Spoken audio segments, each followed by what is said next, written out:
तो हेलो दोस्तों, मैं हूं अबू सुफियान और आप देख रहे हैं हमारे यूट्यूब चैनल एएस ऑटो। तो आपका बहुत बहुत शुक्रिया है कि आप हमारा साथ देते हैं और आप हमारा वीडियो देखते हैं। तो हर तरह का हम जानकारी देते हैं आपको और आप हमारे चैनल में जुड़े रहें और ताकि हम जितने भी काम करते हैं, जो भी प्रॉब्लम्स होता है किसी बाइक में, चाहे वो BS6 हो या BS4 हो, कोई ऐसा प्रॉब्लम आता है जिनके बारे में हमें जानकारी नहीं होता है और हम काफ़ी परेशान होते हैं। हमें ऐसा नहीं समझना चाहिए कि हम बड़े मैकेनिक हैं तो हमें आपका ज़रूरत नहीं पड़ेगा या किसी भी मैकेनिक का ज़रूरत नहीं पड़ेगा। तो ये चीज़ गाइज दिल में हमें बिल्कुल भी नहीं रखना चाहिए, चाहे वो कोई भी मैकेनिक हो या कोई भी किसी तरीके से हो। तो कभी कभी ऐसा हमारे पास काम आता है जिनके कारण से हम उस काम में काफ़ी व्यस्त हो जाते हैं और कई 1-2 दिन तक, 4 दिन तक, 5 दिन तक, 10 दिन तक हम परेशान रहते हैं और हमारा काम सक्सेस नहीं होता है। और हम कोई भी काम होता है मतलब उसे हम सफल नहीं कर पाते, काफ़ी हमें समय लगता है, हमें उन चीज़ों का नॉलेज नहीं होता है। तो ऐसा नहीं कि हम जो काम जिस समय सीखते हैं सिर्फ वही सब काम हमारे पास आता है या वही जो हमने प्रॉब्लम पहले सॉल्व किया था वही प्रॉब्लम आता है। तो इस तरीके से बिल्कुल भी नहीं है। जब भी हम काम करते हैं हर बाइक में अलग अलग प्रॉब्लम आता है, हर किस्म का बाइक निकलता है, बाइक का जो सिस्टम होता है वो चीज़ अलग अलग निकलता था। आपने देखा होगा पहले BS4 आता था, पहले BS2, BS3, BS4 और BS6 इस तरीके से बाइक आता है। तो BS6 के लिए हमें काफ़ी परेशान होना पड़ता है, जिनके कारण से अगर कोई भी प्रॉब्लम आता है तो अगर हम छोटे मैकेनिक होते हैं या हमें उतना जानकारियाँ नहीं होती तो उसके ज़रिए से हमें थोड़ा तकलीफ़ होता है, दुख होता है और हम उस बाइक को ठीक नहीं कर पाते हैं, जिसके कारण से हम वो बाइक शोरूम भेज देते हैं। तो इस तरीके से बिल्कुल भी हमें हिम्मत नहीं हारना चाहिए। हमें जो अपना हिम्मत है वो चीज़ अपना हिम्मत बना के रखना चाहिए और जो काम है हमारा वो चीज़ करना चाहिए। तो कोई भी काम हो तो हम अगर आज नहीं हुआ तो कल ज़रूर होगा और कल नहीं हुआ तो परसों ज़रूर होगा। तो दिल में हमें हार नहीं मानना चाहिए। तो आज गाइज मैं खास करके ये चीज़ का जानकारी देने वाला हूँ। जो क्लच प्लेट आपने बहुत ही मार्केट में देखा होगा क्योंकि बहुत से कंपनी का आता है। एक तो हो गया हमारा MK का या एस्पेयर का या उषा का या एंड्योरेंस कंपनी का, टैक्सपिन का या बहुत सा ऐसा ASK कंपनी, बहुत मतलब कंपनी का आता है और हीरो का भी आता है। तो मैं जो आज जानकारी देने वाला हूँ वो 100 सीसी के बाइक के लिए या 125 सीसी के बाइक के लिए मैं जानकारी देने वाला हूँ, जो कि खास स्प्लेंडर होगा या सुपर स्प्लेंडर या होंडा शाइन। तो इस बाइक के लिए मैं जानकारी दूंगा आपको। तो इतना जो इसमें बात आता है कि हमारा इतना कंपनी का जो क्लच प्लेट आता है तो आखिर ये हमें बाइक में लगाना चाहिए या नहीं लगाना चाहिए। तो इन सारे क्लच प्लेट में हमारा कौन सा क्लच प्लेट बेस्ट होता है, MK का बेस्ट होता है या स्पेयर का या एंड्योरेंस का या बहुत जितना भी मतलब अलग कंपनी का जो क्लच प्लेट आता है वो सब की मतलब कौन सा क्लच प्लेट अच्छा होता है। तो हमारे पास हीरो का भी है और TVS का भी है, आप देख सकते हैं। तो ये हम खास तौर पे ये बात करेंगे इनमें से आप किस कंपनी का क्लच प्लेट लगाना बेहतर होता है बाइक में। अगर कोई भी बाइक है, हमारे भाई है जैसे काम कराते हैं हमारे पास, तो कई भाई ऐसे होते हैं जो कि उसका कहना होता है हमारा बाइक में जो भी सामान लगना चाहिए मैकेनिक साहब वो बिल्कुल जेन्युइन लगाए और काम हमारा फ्रेश होना चाहिए। तो इस तरीके से। और एक वो हमारे कस्टमर भाई होते हैं जो कि उनके पास वो गरीब होते हैं या तो पैसे का थोड़ा कमी होता है, उनके ज़रिए से उसका कहना होता है कि भैया हमें थोड़ा कम खर्चे में या कम कीमत में हमें निकलना है, उस तरीके से हमारा काम होना चाहिए। तो उस बाइक के भाई के लिए हमें किस तरीके से काम करना है तो यही चीज़ हम बताएंगे। एक तो होता है हमारा ज़्यादा पैसा और एक कम खर्चा। ज़्यादा पैसा में भी कैसे बेस्ट बनाए अपनी बाइक को और कम खर्चे में भी कैसे बेस्ट बनाएं अपने बाइक को, तो यही चीज़ हम जानकारी देंगे खास।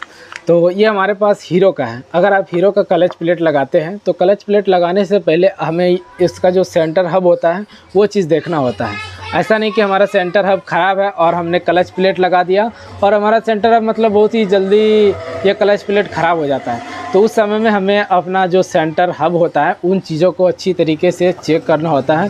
अगर सेंटर हब आपका ख़राब है या कटा हुआ है या दाग है तो उसमें आप क्लच प्लेट बिल्कुल भी ओरिजिनल ना डालें। अगर उस भाई का कहना है कि हमें सिर्फ किसी भी तरीके से हमें बाइक को चलाना है या यहाँ से वहाँ तक जाना है तो उसमें आप ओरिजिनल ना डालें, MK का डालें या और भी कोई कंपनी का डालें, ताकि कम कीमत में उस भाई का काम हो जाए और वो अपना कहीं भी अगर जाना चाहते हैं तो वो वहाँ तक आराम से पहुँच सकते हैं। हमारा कहने का मतलब ये है।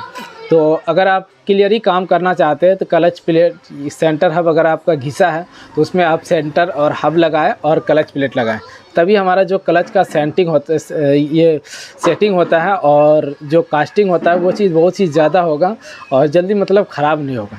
एक तो ये हो गया। अगर आप ओरिजिनल क्लच प्लेट लगाते हैं तो ओरिजिनल सेंटर हब भी लगाएं और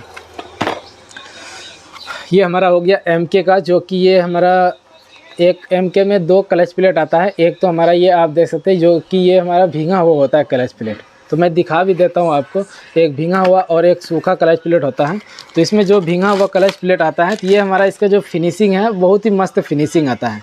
कभी कभी क्या होता है कि हम दूसरे कंपनी का जो क्लच प्लेट लगाते हैं तो या सेंटर हब डालते हैं, तो हमारा बाइक में गियर फंसने की, या तो जैसे हम क्लच दबा के गियर में अगर रहता बाइक और क्लच दबा के हम बाइक को आगे पीछे करते हैं तो उस समय हमारा गियर फंसने की प्रॉब्लम आता है।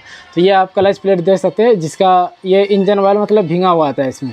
इसका जो फिनिशिंग है एकदम मस्त फिनिशिंग होता है। अब बात आता है इसकी कास्टिंग की कि क्या अगर हम MK का क्लच प्लेट डालते हैं तो हमारा कितना चलेगा या जल्दी ख़राब हो जाएगा या क्या होगा। अगर आपकी बाइक का सेंटर हब सही है बिल्कुल, तो आप अगर MK का क्लच प्लेट डालते हैं या किसी भी कंपनी का क्लच प्लेट डालते हैं, ऐसा नहीं कि हमें MK का ही डालना है या इसके सिवा कोई और डालना ही नहीं है। किसी भी कंपनी का अगर क्लच प्लेट है आपके पास, अगर आप डालना चाहते हैं तो उसके ज़रिए से आपका सेंटर हब सही होना चाहिए, तभी हमारा क्लच प्लेट ज़्यादा चलता है। ऐसा नहीं कि हम हीरो का क्लच प्लेट डालते हैं तभी हमारा ज़्यादा चलेगा और MK का ज़्यादा नहीं चलेगा, ऐसा बात बिल्कुल भी नहीं है। अगर हम हीरो का भी डालते हैं और अगर हमारा सेंटर हब और प्रेशर प्लेट ख़राब रहेगा तो हमारा ये भी मतलब ज़्यादा नहीं चलेगा, बहुत ही जल्दी ख़राब हो जाएगा। तो ये चीज़ हमें ध्यान में रखना है, जब भी हम क्लच प्लेट डालें हमारा सेंटर हब प्रेशर प्लेट ये बिल्कुल सही होना चाहिए, तभी हमारा क्लच प्लेट जो होता है उसका एज आयु बहुत ही ज़्यादा होता है, ऐसा नहीं कि कम होता है। तो इसकी कास्टिंग अगर देखा जाए तो ये बिल्कुल ओरिजिनल के बराबर ये टक्कर देता है, ऐसा नहीं कि ओरिजिनल के बराबर ये टक्कर नहीं देता अगर हमारा सेंटर हब सही है तो। और इसका कीमत की अगर बात करें तो उसका 200-250 इस तरीके से इसका कीमत है, मतलब प्राइस है। और जो हमारा मैकेनिक भाई लगाते हैं तो उसका लगाने का मजदूरी जो चार्ज होता है वो अलग से होता है। तो यही हमें इसमें थोड़ा होता है कि इसका जो प्राइस है ये करीब 400 के लमसम है। इसमें करीब अगर हम 100 रुपया या 200 रुपया या 150 रुपया हर जगह पे इस मैकेनिक का जो चार्ज होता है वो अलग अलग होता है। तो जितना भी इसमें चार्ज लेगा तो जो भी इसका प्राइस है उससे आपको ज़्यादा पड़ेगा सामान आपको फिट करवा के, यानी कि बाइक में लगवा के। और MK में जैसे 220 रुपये प्राइस है, तो इसमें भी अगर आप लगवाते हैं तो इसका तो MK में भी 220 रुपये प्राइस है। ये भी अगर आप लगवाना चाहते हैं दूसरे कंपनी का तो ये मतलब इसमें नहीं तो MK में भी जो इसका प्राइस है तो इसका करीब 220 रुपये प्राइस है। ये अगर आप लगवाते हैं तो इसका मजदूरी जोड़ के करीब 200 से ऊपर आएगा आपको खर्च सेट करने में। तो इसका भी कास्टिंग बढ़िया होता है, ऐसा नहीं कि कास्टिंग बढ़िया नहीं होता है। तो हम अगर कोई भी वर्कशॉप खोलते हैं या अगर हम मैकेनिक है तो हमें हर तरह का क्लच प्लेट रखना होता है, ऐसा नहीं कि सिर्फ हमें ओरिजिनल ही रखना होगा। जो भाई हमारा ओरिजिनल लगवाना चाहते हैं तो हम उसमें ओरिजिनल लगाते हैं, जो भाई हमारा डुप्लीकेट लगाना चाहते हैं तो हम डुप्लीकेट लगाते हैं, यानी कि दूसरा कंपनी का लगाते हैं। तो ऐसा नहीं कि ये डुप्लीकेट होता है, ये भी अगर आप एक बार लगा देते हैं क्लच प्लेट सेंटर हब तो हमारा मस्त पिकअप आता है। तो इसी के साथ गाइज हमें यही चीज़ ख़ास तौर पे आपको बताना था। और एक लास्ट में एक ये चीज़ होता है कि जब भी हम कभी क्या होता है कि दूसरे कंपनी का जो हम क्लच प्लेट लगाते हैं और सेंटर हब डालते हैं तो हमारा गियर में मतलब जब हम बाइक को क्लच दबा के आगे पीछे करते हैं तो वो मतलब फंसने की समस्या आती है। तो यही चीज़ होता है कि हमारा क्लच का जो सिस्टम फिनिशिंग है इस तरीके से सही फिनिशिंग नहीं आता है और इसके कारण से उस तरीके से दिक्कत करने लगता है। क्लच हमारा प्रॉपर तरीके से काम नहीं करता है और उस तरीके से पिकअप नहीं बनता है।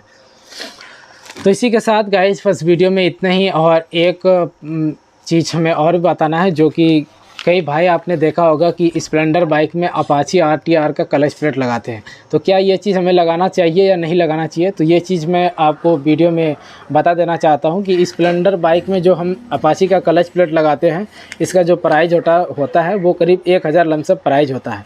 तो अगर आप हमारे ख्याल से गाइस ये हमने देखा करीब कि अपाची स्प्लेंडर बाइक में अपाची का क्लच प्लेट लगा के कि उसका इंजन ऑयल ये मतलब बहुत ही ज़्यादा गंदा कर देता है ये लगने के बाद, और जो हमारा सेंटर हब होता है वो चीज़ भी ख़राब हो जाता है।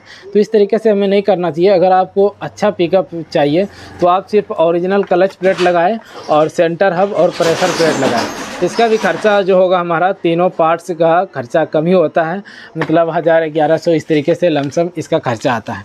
और अगर आप ओरिजिनल लगाते हैं तो ये क्या करता है हमारा सेंटर हब ख़राब कर देता है और भी हमें मतलब नुकसान हो जाता है। इस तरीके से हमें नहीं करना है। अगर आपको अच्छा पिकअप चाहिए स्प्लेंडर बाइक में या HF डिलक्स पैशन प्रो तो उसमें आप ओरिजिनल लगाएं और सेंटर हब पूरा लगाएं, फिर आपका बाइक का पिकअप देखना एकदम मस्त पिकअप आएगी। तो इसी के साथ गाइस वीडियो में बस इतना ही। और जो भी आपको जानकारी चाहिए तो वो आप कमेंट बॉक्स में कमेंट ज़रूर करें।